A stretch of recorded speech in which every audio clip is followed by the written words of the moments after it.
పశ్చిమాసియాలో 2 వారాల పాటు కాల్పుల విరమణకు ఇరు దేశాలు అంగీకరించాయి. ఈ విషయంపై చర్చించడానికి విశ్రాంత వాయుసేనాధికారి గ్రూప్ కెప్టెన్ పెమ్మసాని రాజేంద్ర ప్రసాద్ మనతో పాటు ఉన్నారు. ఆయనతో మా ప్రతినిధి శ్రీనివాస్ ముఖాముఖి ప్రత్యక్ష ప్రసారం ద్వారా చూద్దాం.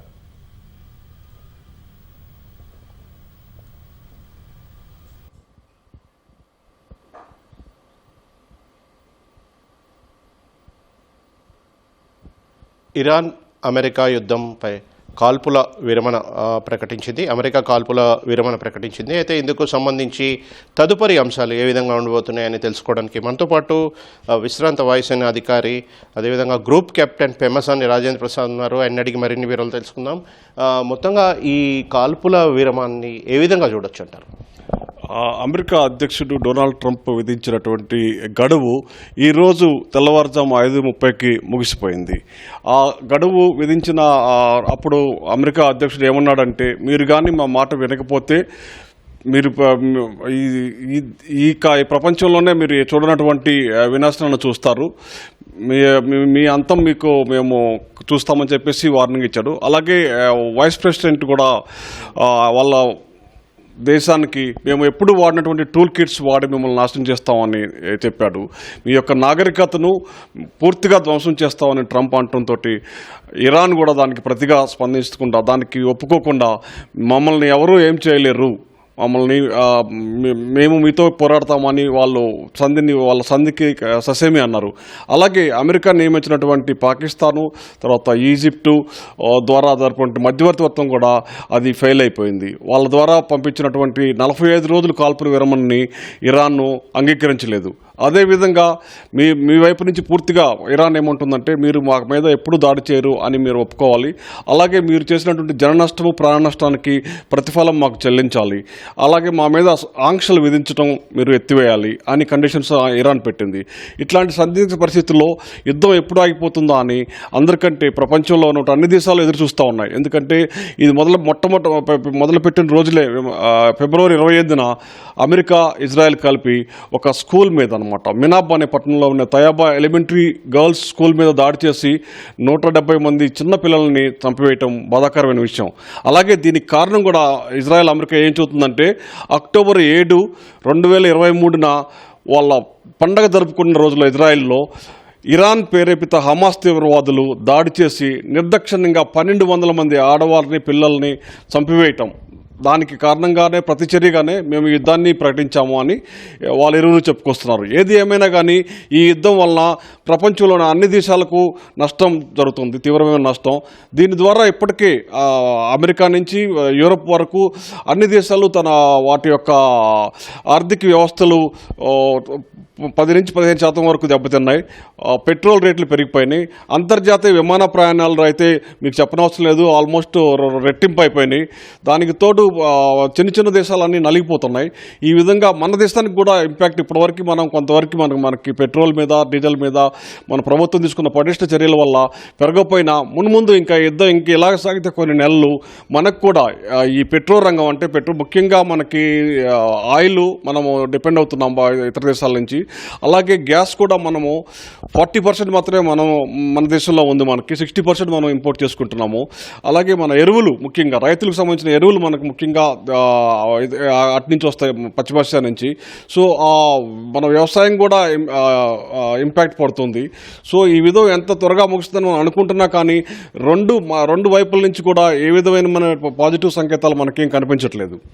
అయితే ఇప్పుడు ఈ కాల్పుల విరమణ కావచ్చు, ఇరాన్ అమెరికా మధ్య చర్చలు కావచ్చు, ఎటువంటి ఫలితాలను ఇస్తాయి? ఈ చర్చల్లో మీరు చూసుకునే మధ్యవర్తులను అప్పుడు అమెరికా ఏం చేసిందంటే, పాకిస్తాన్ని, ఈజిప్ట్ని, తుర్కీని ఎంచుకుందండి. ఈ 3 దేశాల మాట ఇరాన్ వింటుందా? ఎలా అనుకుంటారు మీరు వింటుందని? పాకిస్తాన్ మాట అసలు విన్నని చెప్పింది. మేము ఏదైనా న్యూట్రల్ దేశాలు అయినటువంటి భారత్తో మధ్యవర్తాన్ని ఒప్పుకుంటాం, కానీ ఈ పాకిస్తాను, తుర్కీతోటి మేము ఒప్పుకోము అని తేల్చి చెప్పేసింది ఇరాన్. వాళ్ళ దేశం ఇప్పుడు ఉన్న ప్రస్తుత అధ్యక్షుడు మసూద్ పెర్జెస్కి క్లియర్గా చెప్పాడు, మేము పాకిస్తాన్ చెప్పిన మాట పాకిస్తాన్ నమ్మదగింది కాదు, పాకిస్తాన్ మధ్యవర్తిగా ఉండటం మాకు ఇష్టం లేదు అని తేల్చి చెప్పాడు. అలాంటప్పుడు ఈ 3 మధ్యవర్తి దేశాలు ఏమన్నా సాధిస్తాయి అనుకోవటం కూడా మనకి ఏమైనా ఆశ లేదండి. అలాగే అమెరికా కూడా ఇరాన్ పెట్టిన కండిషన్స్ ఏంటంటే మీరు మాకు జరిగిన ప్రాణ నష్టము, జన నష్టము, తర్వాత ఇన్ఫ్రాస్ట్రక్చర్ వాళ్ళ యొక్క చేసిన నష్టానికంతా మీరు వెలకట్టి మాకు డబ్బు చెల్లించాలి. అలాగే ఇక మీదట మీరు మా మీద దాడి చేయనని ఒప్పుకోవాలి. అలాగే మీరు మా మీద విధించిన, మా దేశం మీద విధించిన ఆంక్షలను మీరు పూర్తిగా ఎత్తివేయాలి అనే 3 కండిషన్లు పెట్టింది.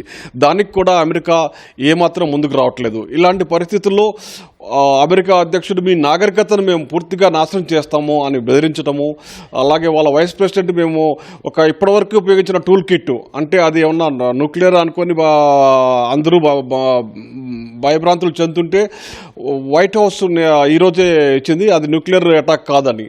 ఆ న్యూక్లియర్ అటాక్ కానప్పుడు ఏదంటే మన సైబర్ అటాక్ కావచ్చు, సైబర్ అటాక్ చేసి వాళ్ళ అన్ని సిస్టమ్స్ని, వాళ్ళ ఎలక్ట్రిసిటీని, రైల్వే నెట్వర్క్ని, టెలికమ్యూనికేషన్ నెట్వర్క్ని, ఇంటర్నెట్ని పూర్తిగా చేయవచ్చు. అలాంటి చేసినప్పుడు ఇప్పుడు ఆ దేశము ఒక పెరాలసిస్ స్టేజ్లోకి వెళ్ళిపోతుంది. ఎందుకంటే ఇప్పటికే చాలా వాళ్ళ యొక్క రైల్వే స్టేషన్స్, తర్వాత పోర్ట్స్, తర్వాత అన్ని రోడ్లు, నెట్వర్క్లు, బ్రిడ్జ్లు, నిన్న ఒక్క రోజులోనే 8 బ్రిడ్జ్లు కూల్చేసింది ఇజ్రాయిల్. సో వాళ్ళ మొత్తం నెట్వర్క్స్ అన్నీ పూర్తిగా ధ్వంసమైపోయినాయి. వాటిని మళ్ళీ నిర్మించుకోవడానికి దానికి ఆ దేశానికి కొన్ని సంవత్సరాలు పట్టొచ్చు అనమాట. ఇలాంటి పరిస్థితుల్లో అమెరికా విధించేటువంటి కండిషన్స్, అంటే ఇప్పుడు ఇరాన్ పూర్తిగా సగానికి పైగా మునిగిపోయింది, ఆ నిండా మునిగిపోయిన వారికి సలేంటి అన్నట్టు అని చందాన అమెరికా పెట్టే బెదిరింపులకు కూడా ఇరాన్ ఏం తలొచ్చేయట్లేదు. ఎందుకంటే వాళ్ళ దేశాధ్యక్షుని కోల్పోయింది, తర్వాత 2వ లైను 3వ లైను అటువంటి నాయకులను కూడా కోల్పోయింది, తర్వాత మిలిటరీ కమాండర్స్ని, తర్వాత ఇంటెలిజెన్స్ చీఫ్స్ని, తర్వాత రెవల్యూషనరీ గార్డ్స్ చీఫ్ని కూడా నిన్న మొన్న చంపేశారు. ఇలాంటి పరిస్థితుల్లో ఇరాన్ దిగి వచ్చి వాళ్ళ కాలబెరానికి రావటము అనేది కూడా కష్టంగానే కనిపిస్తుంది. అయితే ప్రస్తుతం ఈ తాత్కాలిక కాల్పుల విరమణ శాశ్వతంగా మారే అవకాశం ఉందా? ఈ ప్రస్తుతం 2 కండిషన్స్ అమెరికా పెట్టిందండి. 45 రోజులు కాల్పుల విరమణ చేద్దాము అని ఆ 3 మధ్యవర్తుల ద్వారా ఇరాన్కి పంపించింది. దాన్ని తోసిపుచ్చింది ఇరాను. అలాగే నిన్న పెట్టిన గడువు ఏంటంటే ఈ హెర్ముజ్ జలసంధిని మీరు పూర్తిగా తెరవాలి, అది మీ ఒక్కల సొత్తు కాదు. అది కూడా గడువు కూడా ఎప్పుడు బుధవారం తెల్లవారుజామున 5:30 వరకు ఇస్తున్నాము, ఆ తర్వాత మేము చేసే చర్యలు చాలా తీవ్రంగా ఉంటాయని బెదిరించింది. ఆ గడువు కూడా అయిపోయింది. ఇప్పుడు ఏం జరిగిద్దా అని ప్రపంచం అంతా ఉత్కంఠంగా ఎదురు చూస్తుందండి. ఈ యుద్ధం ఇప్పట్లో ఆగేలా కనిపించట్లేదు. ఎందుకంటే 2 విధాలా ఉంది. ఎందుకంటే వీళ్ళు అమెరికా పెట్టిన కండిషన్స్ని ఇరాన్ ఒప్పుకోవట్లేదు. ఇరాన్ పెట్టిన కండిషన్స్ చాలా కష్టం అవుతుంది. ఎందుకంటే ఇప్పటికే భారీగా ఇజ్రాయిల్, అమెరికా చాలా ఖర్చు చేసింది. దానివల్ల వాళ్ళ ఎకానమీ మీద ఇప్పటికే ప్రభావం చూపుతూ ఉంది. వాళ్ళ యొక్క స్టాక్ మార్కెట్స్ ఇప్పటికే 15% వరకు పడిపోయినాయి. సో ఈ విధమైన పరిస్థితుల్లో ఇరాన్ అడిగేటువంటి కోరికలు ఏవైతే ఉన్నాయో వాళ్ళకి జరిగిన నష్టాన్నంతా అమెరికానే పూడ్చాలి.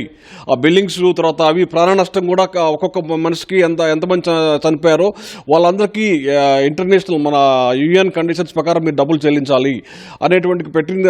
దాన్ని అమెరికా ఏ విధంగా ఒప్పుకునే పరిస్థితులు లేదు. ఎందుకంటే అమెరికా ఏమనుకుందంటే ఈ యుద్ధాన్ని మనం 2-3 రోజుల్లో భారత్ పాకిస్తాన్ మధ్య ఎలా మనము ఒప్పించగలిగి దాన్ని ఆపాము, ఆ విధంగా మనం కూడా ఈ ఒక వారంలోపు ఈ యుద్ధాన్ని ముగిద్దాము అనే ప్లాన్ తోటి వాళ్ళు దిగినట్టు కనిపిస్తున్నారు. మీరు ఆ యుద్ధానికి సెక్రటరీ అయినటువంటి Pete Hegseth, America secretary of defence అనమాట, ఆయన్ని మినిస్ట్రీ ఆఫ్ డిఫెన్స్ అంట మనకి ఈక్వలెంట్గా ఉంటాడు. ఆ పీట్ హెగ్సేత్ ఏమన్నాడంటే మేము ఒక ప్రత్యేకమైన ప్రణాళికతో ఇరాన్ మీద యుద్ధానికి దిగాము. దాని ప్రకారము మా లక్ష్యాలు ఏంటంటే దాని ఇన్ఫ్రాస్ట్రక్చర్ మొత్తం ధ్వంసం చేయటము, వాళ్ళ ఏ విధమైనటువంటి న్యూక్లియర్ ఆయుధాలు, న్యూక్లియర్ ఎన్రిచ్మెంట్ ప్రోగ్రాము లేకుండా చేయటం మా ఉద్దేశం అని ఆయన ముందే చెప్పాడు. ఆ పీట్ హెగ్సేత్ చెప్పినట్టు ఇన్ఫ్రాస్ట్రక్చర్ని చాలా వరకు ధ్వంసం చేశారు. అలాగే న్యూక్లియర్ ఎన్రిచ్మెంట్ ప్రోగ్రామ్స్ మీద కూడా దాడి చేశారు. ఇంకా వాళ్ళు అమెరికాకి భయపడుతుంది ఏంటంటే వాళ్ళ దగ్గరటువంటి బ్యాలిస్టిక్ మిజైల్స్ ఇంకా కొన్ని ఉన్నాయండి. ఈ మిజైల్స్ అన్నిటినీ కూడా కొండలకి కింద దాచిని, మీరు ఆశ్చర్యపోవచ్చు, కొండలకు కింద రాయటం ఎందుకండి, కొండల కింద టన్నెల్స్ పెట్టి ఆ టన్నెల్స్లో ఈ మిజైల్స్ను, డ్రోన్స్ని వాళ్ళు కొన్ని వేల సంఖ్యలో దాచిపెట్టి ఉంచారు. అటువంటి కొండ కిందకి వెళ్ళటం అనేది అది ఎవరి వల్ల సాధ్యం కాదండి. ఏ మిజైల్స్ కానీ ఏ బాంబ్స్ కానీ వేసినా కొండ మీద అది పెనట్రేట్ చేయలేదు. కాబట్టి దాని నుంచి వెళ్ళాలంటే వాళ్ళు భూమికి సమాంతరంగా వచ్చి పేల్చాలంటే అప్పుడు దానికి ఇరాన్ని వాళ్ళు భూతలం మీద వాళ్ళు ఆక్యుపై అంటే ప్రవేశించి అప్పుడే దాన్ని సాధించగలరు. కాబట్టి ఇరాన్ని అప్పుడు ఈ విధంగా ఇప్పుడు దాడి చేసి మిజైల్స్ ద్వారా, డ్రోన్స్ ద్వారా చేస్తే కంటే వాళ్ళ యొక్క బ్యాలిస్టిక్ మిజైల్స్ ఏవైతే ఉన్నాయో వాళ్ళ దగ్గర ఆ బ్యాలిస్టిక్ మిజైల్స్ ఇంకా వాడుతూనే ఉన్నారు. నిన్ను కూడా 3 బ్యాలిస్టిక్ మిజైల్స్ సౌదీ అరేబియా మీద వాడారు. సౌదీ అరేబియా ఆయిల్ స్థావరాల మీద, తర్వాత వాళ్ళ ఎయిర్పోర్ట్స్ మీద కూడా దాడి చేశారు. ఇంకా వాళ్ళ దగ్గర ఉన్న బ్యాలిస్టిక్ మిజైల్స్ ఎన్ని ఉన్నాయని పూర్తిగా తెలియరావట్లేదు. మొత్తం వాళ్ళ దగ్గర 3,000 దాకా ఇంకా మిగిలి ఉంటే అవి కూడా అండర్ గ్రౌండ్ టన్నెల్స్లో కొండల కింద ఉన్నాయి. వాటిని వెలికి తీయాలంటే చాలా కష్టమైన క్లిష్టతరమైన పరిస్థితి. దానికి వాళ్ళు ఇరాన్ భూభాగంలోకి ఎంటర్ కావాలి. అది జరిగితే మాత్రమే ఇరాన్ వారు కొంతవరకు వాళ్ళు ఆపగలరండి. ఇప్పటివరకు జరుగుతుంది అమెరికా బేస్లో అయినటువంటి సముద్రం నుంచి కానీ, తర్వాత వాళ్ళ గల్ఫ్ కంట్రీస్ అయితే ఏవైతే ఉన్నాయో అమెరికాతో వాళ్ళ దేశాల నుంచి జరుపుతున్నారు దాడి. భూతలాన్ని ఆక్రమించి దాన్ని కంట్రోల్ చేస్తే తప్ప ఈ ఇరాన్ యుద్ధాన్ని ఒక విధంగా అమెరికా కంట్రోల్ చేయలేదండి. అయితే మొత్తంగా ప్రస్తుతం ఏదైతే తాత్కాలిక కాల్పుల విరమణ కావచ్చు, ఇరాన్ అమెరికా మధ్య చర్చలు కావచ్చు, ఈ చర్చల తర్వాత ఫలితాలు వచ్చే అవకాశం ఉంది. ఏ మేరకు ఫలితాలు వస్తాయనేది వేసి చూడాల్సి ఉందని విశ్రాంత వాయుసేన అధికారి పెమ్మసాని రాజేంద్ర ప్రసాద్ చెప్తున్నారు. Over to you.